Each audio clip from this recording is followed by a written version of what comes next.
اور تیسرے سے عرش کو پیدا کیا، جبکہ چوتھے حصے کو پھر مزید 4 حصوں میں تقسیم کیا۔ اس کے پہلے حصے سے عرش اٹھانے والے فرشتے، دوسرے سے کرسی، تیسرے سے باقی تمام فرشتے، اور پھر چوتھے حصے کو مزید 4 حصوں میں تقسیم کیا۔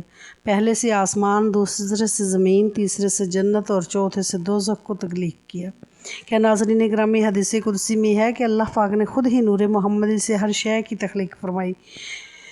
ارشاد باری تعالیٰ ہے کہ اگر میں محمد کو پیدا نہ کرتا تو نہ آدم کو پیدا کرتا اور نہ زمین و آسمان کو، اور اما کہ نور محمدی کو اللہ پاک نے حکم دیا کہ انوار انبیاء پر توجہ کرے، پس اس نور نے سب انوار کو ڈھانپ لیا۔ تو اللہ نے انوار انبیاء سے ارشاد فرمایا کہ یہ میرے محبوب محمد مصطفیٰ صلی اللہ علیہ وسلم کا نور ہے، اگر ان پر ایمان لاؤ گے تو تمہیں شرف نبوت سے سرفراز فرمایا جائے گا۔ اس کا ذکر قرآن پاک میں اللہ پاک یوں فرماتا ہے، یعنی یاد کرو اس وقت کو جب اللہ نے تمام انبیاء سے یہ عہد لیا کہ جب میں تمہیں کتاب اور حکمت عطا کر کے مبعوث کروں تو اس کے بعد آپ کے پاس میرا پیارا رسول آ جائے، تم سب اس پر ایمان لانا اور اس کے مقصد میں مدد کرنا۔ امام ترمذی حضرت ابو ہریرہ سے روایت کرتے ہیں کہ صحابہ نے پوچھا، یا رسول اللہ، آپ کو نبوت کب عطا ہوئی؟ رسول صلی اللہ علیہ وسلم نے فرمایا، اس وقت جب آدم ابھی روح اور جسد کے درمیان میں تھے، یعنی ان کے تن میں ابھی جان بھی نہ آئی تھی۔ احکام ابھی حضرت امام زین العابدین سے روایت ہے کہ انہوں نے اپنے والد حضرت امام حسین، انہوں نے اپنے والد حضرت سیدنا علی سے روایت نقل کی ہے کہ نبی کریم صلی اللہ علیہ وسلم نے فرمایا، میں آدم کے پیدا ہونے سے 14,000 برس پہلے اپنے پروردگار کے ہاں ایک نور تھا۔ صحیح مسلم میں ہے کہ حضور اقدس صلی اللہ علیہ وسلم نے فرمایا، اللہ پاک نے آسمانوں اور زمین کی تخلیق سے 50,000 سال قبل، جس وقت اس کے اقتدار اور سلطنت کا عرش عالم مادی میں فقط پانی پر تھا، نیچے صرف پانی تھا، اوپر اسی کو معلوم ہے کہ کیا تھا۔ اس وقت اللہ نے جو کچھ ام الکتاب یعنی لوح محفوظ میں لکھا، اس میں ایک بات یہ تھی کہ محمد سب سے آخری نبی ہیں۔ ناظرین گرامی، واضح رہے کہ یہاں سال سے مراد ہر ماہ و سال نہیں، کیونکہ اس وقت سورج اور شب و روز وجود میں نہیں آئے تھے۔ اللہ ہی بہتر جانتا ہے کہ اس مدت سے حقیقت میں کتنا زمانہ مراد ہے۔ قرآن مجید میں قیامت کے ایک دن کی مدت 50,000 سال بتائی گئی۔ اگر یہ اعتبار سامنے رکھا جائے تو خدا جانے عرصے کی درازی کا عالم کیا ہوگا۔ یہ روایت دوسرے طریق پر اس طرح آئی ہے کہ جب اللہ نے حضرت آدم کو پیدا فرمایا تو آپ کو نام لینے کے ساتھ ابو محمد کی کنیت سے بھی بلایا۔ آپ نے عرض کی، باری تعالیٰ، میری یہ کنیت کیسے؟ تو اللہ نے فرمایا، اپنا سر اٹھاؤ۔ آپ نے اوپر دیکھا تو عرش پر نوری محمدی جلوہ گر تھا۔ حضرت آدم علیہ السلام نے پوچھا، باری تعالیٰ، یہ نور کس کا ہے؟ اللہ نے فرمایا، محمد کا نور ہے، یہ تیری اولاد میں ہوں گے، ان کا نام آسمانوں میں احمد اور زمین پر محمد ہے۔ اگر میں اسے پیدا نہ کرتا تو نہ تمہیں پیدا کرتا اور نہ زمین و آسمان کو پیدا کرتا۔ یہ تو تھی نور محمدی کی تخلیق۔ اب سوال یہ ہے کہ نور محمدی صلی اللہ علیہ وسلم کو جسد محمد میں کیسے داخل کیا گیا، یعنی حضور اکرم کا جسد مبارک کیسے بنایا گیا؟ ناظرین، اس بارے میں حضرت کعب بن احبار سے روایت ہے کہ اللہ نے نبی آخر الزمان سرور کائنات حضرت محمد صلی اللہ علیہ وسلم جب پیدا فرمانے کا ارادہ فرمایا تو حضرت جبرائیل علیہ السلام کو حکم دیا کہ ایسی مٹی میرے پاس لاؤ جو میرے محبوب کے جسم اطہر کی تخلیق کے لائق ہو۔ حضرت جبرائیل 3 دفعہ زمین سے مٹی لے کر گئے، لیکن اللہ پاک نے فرمایا، یہ مٹی میرے محبوب کے لائق نہیں۔ پھر حضرت جبرائیل علیہ السلام یثرب کی زمین پر اترے، حضرت حضور اکرم صلی اللہ علیہ وسلم کے روضے کی جگہ والی جگہ سے سفید مٹی لے کر بارگاہ خداوندی میں حاضر ہوئے۔ امر خداوندی سے اس کو تسنیم کے پانی سے گوندا گیا، جنت کی نہروں میں دھویا گیا، اور پھر اللہ پاک نے نور نبوت کو، جو کہ حضرت آدم علیہ السلام کی تخلیق سے 14,000 سال پہلے اور زمین و آسمان کی تخلیق سے 50,000 سال پہلے پیدا فرمایا تھا، روضہ مبارک کی سفید مٹی میں رکھ کر اس کو لوح قلم عرش کرسی زمین و آسمان ہر جگہ پھیرایا تاکہ ہر شے اللہ کے محبوب کے شرف و فضل کو پہچان لے۔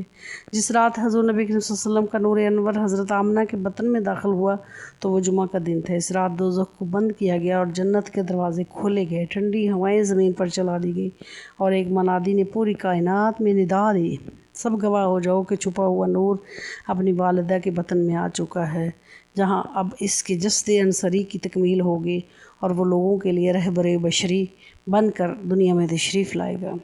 روایت ہے کہ اسی دن سے قریش سے سخت قحط کا خاتمہ ہوا۔ ناظرین گرامی، سورج، چاند، ستارے، زمین، آسمان، یہاں تک کہ پوری کائنات نور نبوی کی عطا ہے۔ اور ربیع الاول اہل محبت کا مہینہ ہے۔ اللہ پاک ہمیں اس مہینے کی فیض و برکات حاصل کرنے کی توفیق عطا فرمائے۔ اللہ پاک ہمیں توفیق دے کہ ہم اہل ایمان، اہل محبت و عشق بن سکیں، ہمارا نام تاجدار کائنات محمد صلی اللہ علیہ وسلم کے عاشقوں میں لکھا جائے، آمین۔ ناظرین کمنٹ باکس میں اللہ کے 99 ناموں میں سے ایک نام ضرور لکھیں۔